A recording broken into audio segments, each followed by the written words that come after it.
केजरीवाल को चाहे जेल में डाल दो, जेल से भी जीत जाएगी आम आदमी पार्टी की सरकार। मैं नरेंद्र मोदी जी को कहना चाहता हूं, मोदी जी इस जन्म में तो आप हमको नहीं हरा सकते दिल्ली के अंदर आम आदमी पार्टी। आज दिल्ली के चुनाव के नतीजे आए हैं और जनता का जो भी निर्णय है, जनता का जो भी फैसला है, उसे हम पूरी विनम्रता के साथ स्वीकार करते हैं। मैं भारतीय जनता पार्टी को इस जीत के लिए बहुत बहुत बधाई देता हूं।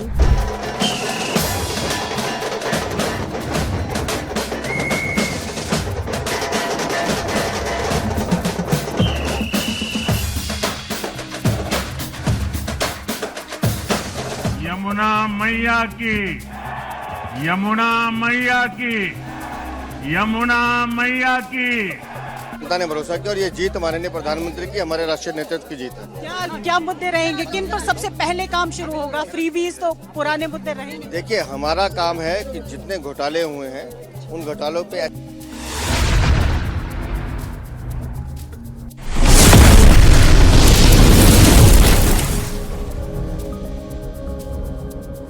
नमस्कार दोस्तों, आज दिल्ली विधानसभा के नतीजे आ चुके हैं इलेक्शन 2025 में। 2025 के विधानसभा चुनाव में बीजेपी ने ऐतिहासिक जीत दर्ज की है। भारतीय जनता पार्टी की लगातार 1993 से 27 साल से लगातार वो हारती चली आ रही थी दिल्ली विधानसभा चुनाव। आखिरकार उसने 48 सीटों के साथ 2025 के विधानसभा चुनाव में दिल्ली में अपनी ऐतिहासिक जीत दर्ज कर ली है। कई लोग कहते हैं कि 27 साल का बीजेपी का वनवास था, ये 27 साल का सूखा खत्म हुआ। बीजेपी की जीत के मायने क्या है? पीएम मोदी के चेहरे पर लोगों ने पूरा भरोसा जताया है। और आप आम आदमी पार्टी 3 बार से दिल्ली की विधानसभा चुनाव जीतकर वो सत्ता पर काबिज थी। अब वो बीजेपी के सामने दिल्ली में विपक्ष में बैठेंगी, लेकिन अब उसको विपक्ष की भूमिका निभानी होगी, जो कि काफी ज्यादा विपक्ष कमजोर होगा, जिसमें अरविंद केजरीवाल नहीं होंगे, सौरभ भारद्वाज नहीं होंगे और सत्येंद्र जैन, मनीष सिसोदिया भी नहीं होंगे। केजरीवाल खुद अपनी सीट हार पा जाएंगे, ये कयास लग रहे थे, लेकिन कोई यकीन इस बात पर नहीं कर रहा था।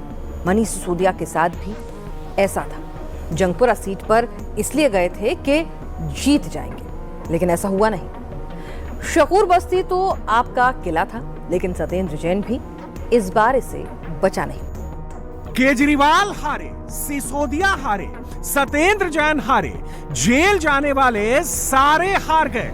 सौरभ भारद्वाज हारे, सोमनाथ भारती हारे, दुर्गेश पाठक हारे, राखी बिरला हारी, केजरीवाल की सारी टॉप लीडरशिप हार गई, आप हार गए। लेकिन कैसे? अब जबकि आम आदमी पार्टी दिल्ली में 2025 की विधानसभा चुनाव हार चुकी है, तो अरविंद केजरीवाल का क्या होगा, जो कि जमानत पे बाहर है। और पंजाब में जो सिचुएशन है वो भी काफी ज्यादा अच्छी नहीं है, क्योंकि वहां से भी सुनने में आ रहा है कि वहां के विधायक भी कुछ नाराज चल रहे हैं। ये तो आने वाला समय ही बताएगा कि अरविंद केजरीवाल की पॉलिटिकल जर्नी कहां पर जाएगी। जो कि अपने आप को कट्टर ईमानदार बोलने वाला नेता, उसकी इमेज को बहुत बड़ा टेंट लगा है। ये कहिए कि बहुत बड़ी इमेज उनकी खराब हो चुकी है इस चुनाव से, क्योंकि उन्होंने इस चुनाव से पहले कहा था कि अगर मुझको आप ईमानदार समझते हैं, मुझको वोट दीजिए, नहीं तो मैं जेल चला जाऊं। और दिल्ली की जनता ने एक बार फिर से उनको हरा दिया है। और सिर्फ पंजाब पे सीमित हो जाएगा, और जहां से आम आदमी पार्टी की खबर जो है वो अच्छी नहीं है। पंजाब में गवर्नेंस कर नहीं पा रहे हैं पंजाब में, और पंजाब का वोटर बहुत ज्यादा इंतजार करता नहीं है बदलने से पहले।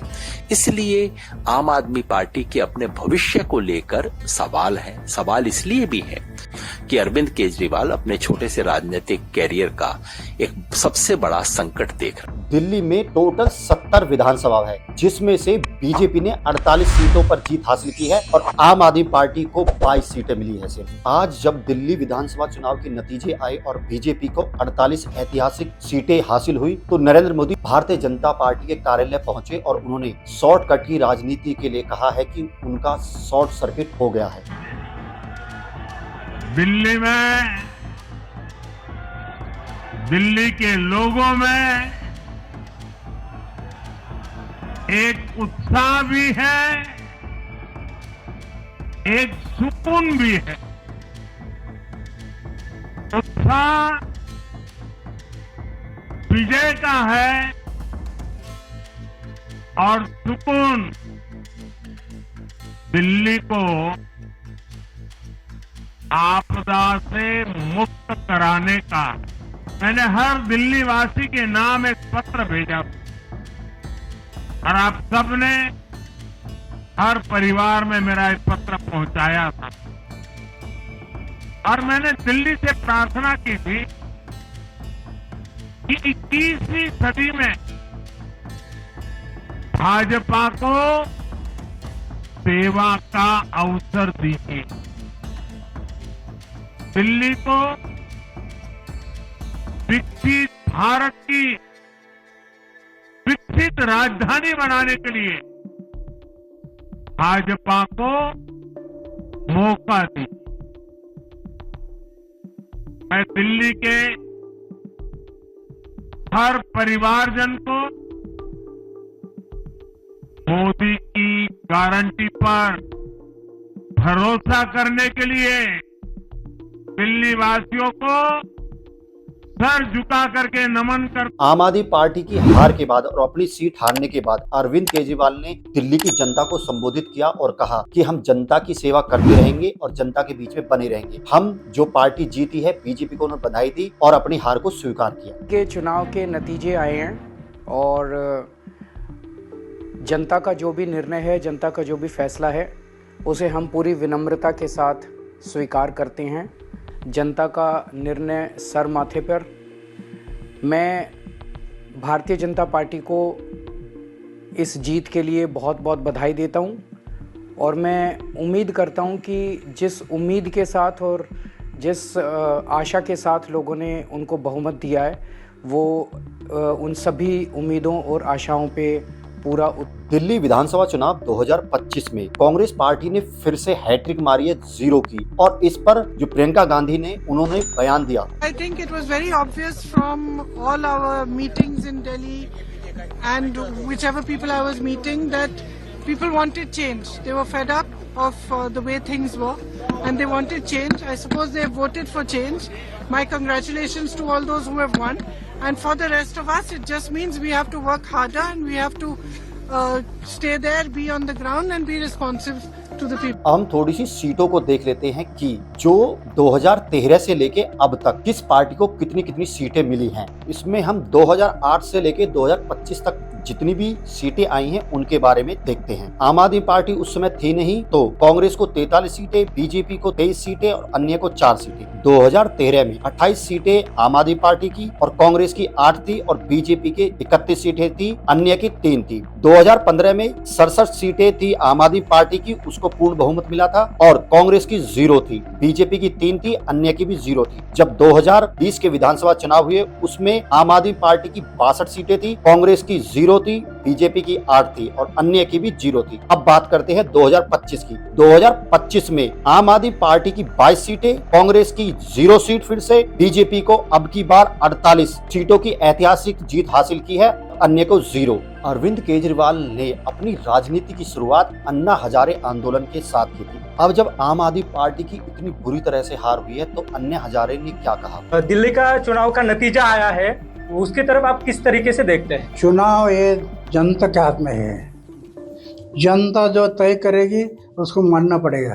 अरविंद केजरीवाल की ऐसे कौन सी जो है चूक हुई जिसके कारण उनके हार हुई? पहले उन्होंने कहा था छोटा सा कमरा है उसको बदलेगा नहीं, उसमें रहेगा, और बाद में पैसा आ गया और शीश महल बनाया, गलत हो गया है। शराब की दुकान निकाला, गलत हो गया है। शराब के लाइसेंस दिया, गलत हो गया है। ये गलती के कारण लोगों ने इनकार किया। जो पहली स्थिति थी वो निर्माण करने पड़ेगी। लेकिन वो फिर वापस इलेक्शन में आए या राजनीति में आए तो आप स्वागत करेंगे? राजनीति में सिर्फ आने से नहीं होगा, लोग देखेंगे ना अपने क्या। आप सभी को याद होगा जब आम आदमी पार्टी की शुरुआत हुई थी उसमें से मुख्य चेहरा कुमार विश्वास भी थे और जब वो पार्टी से निकाल दिए गए या निकल गए तो वो इस पार्टी के विरोध में काफी ज्यादा बेबाक राय अपनी सामने रखते थे मीडिया में या सार्वजनिक जगहों पे। इस हार के बाद कुमार विश्वास का बयान सुनिए। कार्यकर्ता जो अन्ना आंदोलन से आए, जिनके बहुत ही निश्चल, निष्पाप और बड़े भारत की राजनीति को बदलने के सपने की हत्या एक निर्लज्ज, नीच मित्रहंता, आत्ममुग्ध और चरित्रहीन व्यक्ति ने की, उसके प्रति तो क्या संवेदना। दिल्ली को उससे मुक्ति मिली और मैं ये जानता हूँ कि अब जो आम आदमी पार्टी में लोग बच गए थे सत्ता के लोभ में, लालच में, पदों के लिए, उस पैसे के चक्कर में, वे सब भी अब वापस जाएंगे, लौटेंगे, कुछ अपने व्यवसायों में लौटेंगे, कुछ पार्टियों में चले जाएंगे और पतन यहाँ से प्रारंभ हुआ है उन लोगों का। मुग्ध आदमी ने, एक चरित्रहीन आदमी ने अपनी निजी महत्वाकांक्षाओं की पूर्ति के लिए की, उसको दंड मिला, ईश्वरीय विधान से दंड मिला। प्रसन्नता इस बात की भी है कि न्याय हुआ। आज जब कहना नहीं चाहिए लेकिन आज टीवी पर जब जंगपुरा का निर्णय आया और सामने दिखाई दिया कि मनीष हार गया, तो सदा तटस्थ रहने वाली और राजनीति से विरत रहने वाली मेरी पत्नी जो है, उसकी आंख में आंसू आ गए, वो रोने लगी, क्योंकि उसी से उसने कहा था कि अभी तो है ताकत, और उसने कहा था भैया ताकत सदा तो नहीं रहती। तो ये अहंकार जिसने अपने मित्रों की पीठ में झुरा कोपा, गुरु को धोखा दिया, अपने साथ कंधे से कंधा मिला के लड़ने वाली महिलाओं को अपने घर लाके पिटवाया, अपनी निजी सुख और साधन के लिए जनता का पैसा खर्च किया, अब उससे आशा लगानी छोड़े, निर्लज्ज सर्कस से बाहर आ सका। मैं उन सब से भी अच्छे भविष्य की कामना करता हूँ कि वो कोई गंदगी ना फैलाएं कहीं भी, वो लौट जाएं अपने शिविरों में। जिस तरह माधव को, कृष्ण को दूत देख कर भी भरी सभा में अट्टहास करने वाला दुर्योधन जो ये कहता था सुचिग्रम नैव दास्यामि बिना युद्धे न केशवः, बिना युद्ध के 5 गांव भी नहीं दूंगा, आज वो अपनी सीटों के लिए तरस रहा है। और मुझे पता है कि इस दुर्योधन का अंत भी टूटी हुई जंघा के साथ बड़ा ही दारुण होगा और भारतीय राजनीति एक कलंकित अध्याय के रूप में इस बौने दुर्योधन को और इसके दरबार के तमाम शकुनियों को याद करेगी। मैं उनकी मुक्ति की कामना करता हूं कि ईश्वर उन्हें इस दुख से बाहर निकाले। आदमी ने, एक आत्ममुग्ध और असुरक्षित आदमी ने कर दी। दिल्ली विधानसभा चुनाव 2025 में जो कि चुनाव हुए हैं, इनमें बीजेपी ने अपना भी कोई मुख्यमंत्री जो कैंडिडेट है, वो चेहरा किसी को नहीं रखा। अब आगे चलकर देखते हैं कि भारतीय जनता पार्टी किसको अपना मुख्यमंत्री के रूप में प्रोजेक्ट करती है, किसको बनाती है। आम आदमी पार्टी के अरविंद केजरीवाल को परमेश वर्मा बीजेपी के जो कैंडिडेट है उन्होंने हराया और उन्हें जायंट किलर के नाम से जाना जा रहा है। जब उनसे पूछा गया क्या वो मुख्यमंत्री चेहरा है दिल्ली का बीजेपी की तरफ से, तो उनका ये बयान सुनिए। उससे उलट जी के विजन को दिल्ली में लेके आएगी, तो मैं प्रधानमंत्री जी का धन्यवाद करता हूं कि उन्होंने अपना समय दिया और मैं ये जीत का श्रेय प्रधानमंत्री नरेंद्र मोदी जी को देता हूं। कौन होगा अब मुख्यमंत्री? आपको इस बात का भरोसा था? मैं दिल्ली की जनता का बहुत एक बार फिर से धन्यवाद करता हूं और ये जीत, ये प्रधानमंत्री नरेंद्र मोदी जी की जीत है, ये सभी दिल्ली वासियों की। को हराने के बाद अगले मुख्यमंत्री के लिए सबसे प्रबल दावेदारी आप दिलो दिमाग में क्या चल रहा है? ऐसा व्यक्ति, मैं बड़ा जो स्पिरिचुअल आदमी हूँ, तो मैं बहुत ज्यादा खुशी होती है तो बहुत ज्यादा खुश नहीं होता, बहुत ज्यादा दुख होता है तो बहुत ज्यादा दुखी नहीं होता। तो जो भी पार्टी का विधायक दल तय करेगा, जो पार्टी की लीडरशिप तय करेगी, वो सभी को मंजूर होगा। अब ये तो 1-2 दिन में पता है चल ही जाएगा कि बीजेपी की तरफ से कौन ही मुख्यमंत्री का चेहरा रहेंगे। तो ये थी एक छोटी सी वीडियो जो कि विधानसभा चुनाव 2025 दिल्ली के रिजल्ट पर थी। आपको वीडियो कैसी लगी कमेंट करके जरूर बताना। वीडियो को लाइक करना, शेयर करना। नमस्कार।